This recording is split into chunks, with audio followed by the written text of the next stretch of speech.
Abbiamo sintetizzato la presentazione di queste atlete, anche Renata Fabiola Spagnolo ha partecipato a 5 edizioni dei campionati del mondo, anche all'ultima edizione a Dubai in vasca corta è stata finalista con la staffetta azzurra 4x200 stile libero, che in campo internazionale le ha portato i migliori risultati, lo ricordiamo. Terza agli europei del 2008, quarta ai campionati del mondo di Roma 2009, ma soprattutto quarta ai Giochi Olimpici di Pechino con la staffetta 4x2 femminile, che in quell'occasione andò a stabilire il primato europeo. Spagnolo al comando, 28-77 davanti ad Ania Klinar e Jasmine Agnoletto. Spagnolo primatista italiana in vasca corta dei 100 stile libero.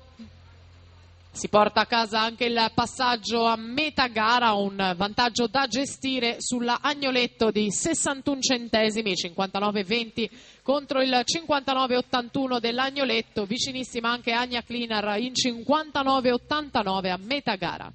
Ania Klinar, specialista dei misti, ieri ha vinto proprio la prova dei 200 misti.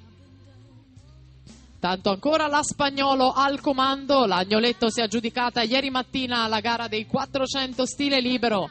Renata Spagnolo ancora con l'intenzione di portarsi a casa la vittoria dei 200 stile libero.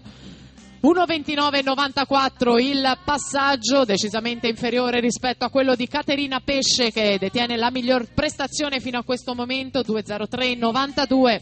Primato della manifestazione di Federica Pellegrini, che nell'edizione del 2007 aveva nuotato qui 1.57.67.